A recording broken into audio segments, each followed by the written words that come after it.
ఈరోజు మనం ఈ వీడియోలో వచ్చేసి డ్రెస్ నెక్ని బకరం పీస్తో ఎలా కట్ చేయాలనేది మనము చూద్దాం.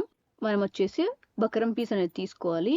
ఇది ఎంత ఉండాలంటే మనం నెక్ విడ్త్ ఎంతైతే తీసుకుంటామో దానికన్నా ఒక 1 ఇంచు లేదా 1.5 ఇంచు ఎక్కువే తీసుకోవాలి. అలాగే లెంత్ కూడా మనం ఎంతైతే తీసుకుంటామో నెక్ 5 తీసుకోవాలనుకుంటున్నాం అనుకోండి, ఒక 6.5 లేదా 7 ఉండేలా ఒక పీస్ తీసుకోవాలి. తీసుకొని మనకు నెక్ విడ్త్ ఎంతైతే కావాలి, ఇక్కడైతే నేను 2.5 తీసుకుంటున్నాను. ఇప్పుడు నెక్ విడ్త్ మనకు 2.5 అనుకోండి, మనం పీసు మినిమం 2.5 ప్లస్ 1.5 3.5 ఇంటూ 2 అంటే మనం ఫోల్డ్ చేస్తాం కదా, ఫోల్డ్ చేసినప్పుడు ఎంత అవుతుంది, 7 కన్నా ఎక్కువే ఉండాలన్నమాట విడ్త్. తీసుకొని దాన్ని మిడిల్కి ఫోల్డ్ చేయాలి, ఎగ్జాక్ట్గా వచ్చేలాగా ఫోల్డ్ చేసి ఇక్కడ వచ్చేసి విడ్త్ వచ్చేసి మనకి 2.5 నేను మార్క్ చేస్తున్నాను. ప్లస్ 1 ఇంచ్ అనేది ఖర్చు కోసం నేను ఇక్కడ మార్క్ చేస్తున్నాను. అలాగే లెంత్ వచ్చేసి ఇక్కడ నేను 5 తీసుకుంటున్నాను. 1 ఇంచ్ వచ్చేసి ఖర్చు కోసం. వీటిని ఒక స్కేల్ తీసుకొని నేను అన్నిటినీ జాయిన్ చేస్తున్నాను. ఇక్కడ వచ్చేసి రౌండ్గా మనము నెక్ షేప్ అనేది నేను ఇక్కడ డ్రా చేసుకుంటున్నాను. పూర్తి రౌండ్ కాకుండా జస్ట్ కొంచెం ఇలాగా వచ్చేలాగా నేను ఈ నెక్ షేప్ అనేది డ్రా చేసుకుంటున్నాను. ఇది వచ్చేసి మన ఎగ్జాక్ట్ మనకు ఏదైతే మనం డ్రెస్ పైన మనకి ఏదైతే రావాలో అది ఈ 5 ఇంచెస్ అనేది. మనకు ఎక్స్ట్రా తిప్పినప్పుడు బకరం పీస్ తిప్పినప్పుడు ఎక్స్ట్రా 1 ఇంచ్ అనేది ఉండాలి కదా, అందుకోసమని నేను కింద ఇది కలుపుతున్నాను. మనం ఈ కింద మనం ఏదైతే 1 ఇంచ్ ఎక్స్ట్రా తీసుకుంటామో అక్కడ వరకు మనం అనేది పీస్ అనేది కట్ చేసుకోవాలి. ఇప్పుడు వచ్చేసి దీన్ని నేను కట్ చేసుకుంటున్నాను. నేను మార్క్ దాని ఆధారంగా ఇప్పుడు వచ్చేసి మనకు ఇలా వచ్చిందనమాట. ఇప్పుడు ఏం చేయాలంటే మనకు 1 సైడ్ అనేది మార్క్ ఉంటుంది కదా, రెండో సైడ్ తిప్పితే మనకు అని ఎగ్జాక్ట్గా మనకు మంచిగా కనిపిస్తుంది అనమాట. అలా కనిపించిన దానిపైన మనము మార్కర్ తీసుకొని దానిపైన మార్క్ అనేది చేసుకోవాలి. అప్పుడు మనకు రెండు వైపులా ఈక్వల్గా అనేది వస్తుంది అనమాట. మనం రెండు సైడ్ల మార్కింగ్ అనేది అయిపోయింది. ఇది ఇప్పుడు మనము డ్రెస్ మీద పెట్టుకొని మనము తిప్పుకోవాలన్నమాట. ఇది వచ్చేసి బ్యాక్ సైడ్ కోసం నేను ఇక్కడ వచ్చేసి యూ షేప్ తీసుకుంటున్నాను. ఈ బకరం పీస్ వచ్చేసి నాకు 2.5 నెక్ లెంత్ ప్లస్ 1 ఖర్చుల కోసం. మీరు 3.5 తీసుకోవచ్చు, 4 అయినా తీసుకోవచ్చు. అలాగే లెంత్ వచ్చేసి నేను 5.5 పెట్టుకుంటున్నాను కాబట్టి లెంత్ 6.5 కన్నా ఎక్కువగా ఉండాలి.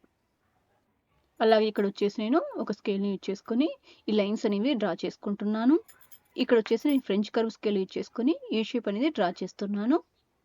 మనకి ఈ షేప్ డ్రా చేసిన తర్వాత మనకు ఇక్కడ చూడండి, ఈ ఫ్రెంచ్ కర్వ్ స్కేల్ అనేది మనము అరేంజ్ చేసుకునేటప్పుడు నీట్గా అరేంజ్ చేసుకోవాలి. కొంచెం కిందికి వచ్చినా మనకు నెక్ లెంత్ అనేది మారిపోతుంది. ఇప్పుడు మనం 5.5 తీసుకున్నప్పుడు పర్లేదు, ఒకవేళ మనకు డీప్ నెక్ తీసుకోవాల్సి వచ్చినప్పుడు అందుకు మనకు కొలతలు అనేవి మారిపోతాయి. అందుకోసం మనం నీట్గా లైన్ మీద పెట్టుకొని మనం డ్రా చేసుకోవాలి. చేసి మనకు మెయిన్ మనకి ఏదైతే మనం డ్రెస్కి ఏదైతే నెక్ లెంత్ విడ్త్ తీసుకున్నామో అది మనకి ఎక్స్ట్రాగా ఒక 1 ఇంచ్ అనేది మనము ఖర్చుల కోసం అని చెప్పేసి మనం తిప్పినప్పుడు మనకు కావాలి కదా వెనకాల, అందుకోసం అని చెప్పి ఎక్స్ట్రా 1 ఇంచ్ అనేది నేను ఇక్కడ తీసుకుంటున్నాను.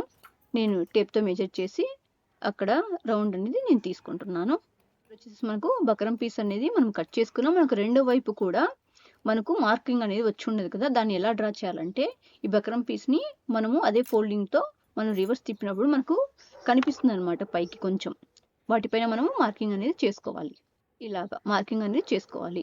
మనకు ఈ షేపు బకరం పీస్ అనేది రెడీ అయిపోయింది. బకరం పీస్కి నార్మల్ మన లైనింగ్ క్లాత్ ఉంటుంది కదా, ఆ లైనింగ్ క్లాత్ని తీసుకొని చుట్టూ అనేది కుట్టుకోవాలి. ఎందుకంటే మనకు తిప్పినప్పుడు బకరం పీస్ కనిపించకుండా లైనింగ్ కనిపించడానికి. ఇలాగా ఇప్పుడు వచ్చేసి మనం దీన్ని మన డ్రెస్కి ఎక్కడైతే మనం మిడిల్ మనం మార్క్ చేసుకుంటాం కదా అక్కడ పెట్టుకొని ఇలాగా మన మార్కింగ్ కనిపిస్తూ ఉంటుంది కదా. మనకు వచ్చేసి బకరం పీస్ అనేది మన సైడ్ ఉండాలి, లైనింగ్ క్లాత్ అనేది కింద ఉండాలి. ఎందుకంటే మన మెయిన్ మన కుర్తీ ఉంటుంది కదా, కుర్తీ వచ్చేసి మనం రైట్ సైడ్ ఉండాలి. అలాగే బకరం పీస్ అనేది మనకు కనిపించాలి. బకరం పీస్ వెనకాల అనేది లైనింగ్ ఉండాలి అనమాట. ఇలా అరేంజ్ చేసుకొని మనము కుట్టాలన్నమాట. నేను ఇక్కడ వచ్చేసి మధ్యలో కొన్ని చోట్ల పిన్నులు అనేది పెట్టుకున్నాను, ఎందుకంటే అది మూవ్ అవ్వకుండా.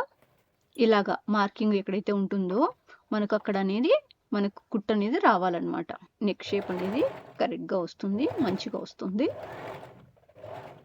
ఇప్పుడు వచ్చేసి మనకు అయిపోయిన తర్వాత కొంచెం ఖర్చు కోసం ఉంచుకొని మధ్యలో మిడిల్లో ఉండే పార్ట్ మొత్తం కట్ చేయాలన్నమాట. అలా కట్ చేసుకొని మనకు చూడండి మిడిల్ పార్ట్ జాగ్రత్తగా మనం కట్ చేసుకోవాలి. ఎందుకంటే కొంచెం పోయినా మన కుట్టు మీదకి అనేది రాకూడదు.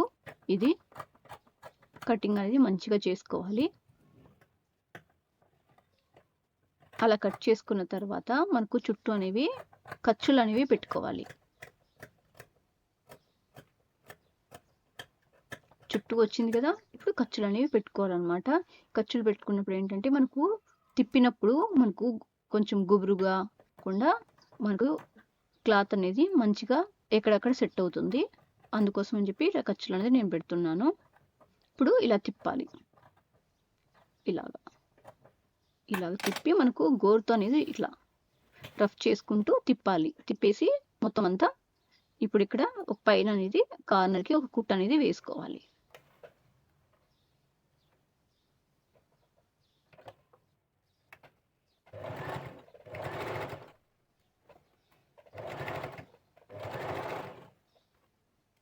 మిడిల్లో వేసేటప్పుడు ఇది కొంచెం డిజైన్ కదా, కొంచెం జాగ్రత్తగా ఇలా నిదానంగా తిప్పుకోవాలి. కొందరైతే మనకు యూ షేప్ ఏదైతే మనము మెయిన్ లెంత్ ఎక్స్ట్రా లెంత్ వరకు మనం మార్క్ చేసుకున్నాం కదా, అది లోపల సైడ్ పార్ట్ కూడా కట్ చేస్తారండి. కానీ అలా కొత్తగా బిగినర్స్ ఎవరైతే ఉంటారో వాళ్ళు అలా కట్ చేసినప్పుడు ఏంటంటే మనకు ఎగ్జాక్ట్ షేప్ అనేది రాదు మనకు డ్రెస్ పైన పెట్టి కుట్టినప్పుడు. అందుకని చెప్పి నేను లోపల పార్ట్ అనేది నేను కట్ చేయను. ఇలాగే కట్ చేసుకొని ఎగ్జాక్ట్ మిడిల్కి పెట్టేసి మనము పిన్స్ పెట్టుకొని మనం కుడితే షేప్ అనేది మనకు కరెక్ట్గా అనేది వస్తుంది. నేనైతే ఇక్కడ ఫ్రంట్ నెక్ లెంత్ వచ్చేసి 5 inches తీసుకున్నాను. ఎందుకంటే నాకు ఇక్కడ వెంటనే బటన్స్ అనేవి స్టార్ట్ అయ్యాయి. 3 buttons 2 buttons పెట్టుకుంటే అంత లుక్ రాదు. అందుకని చెప్పేసి నేను 5 inches తీసుకున్నాను. 6 inches వరకు కూడా తీసుకోవచ్చు. కాకపోతే నాకు ఆ బటన్స్ అనేవి ఒక బటన్ అనేది పోతుందని చెప్పేసి నేను ఇక్కడ 5 inches తీసుకున్నాను. అయినా నాకు సెట్ అయింది. కొంచెం మనకు డీప్ నెక్ కాకుండా కొంచెం నార్మల్గా మీడియం నెక్లా అనిపిస్తుంది. పర్లేదని నాకు అనిపించింది. ఎందుకంటే మనకు డ్రెస్ అనేది షో అనేది పోతుంది. మీరు 5.5 6 అయినా పెట్టుకోవచ్చు. Thank you for watching.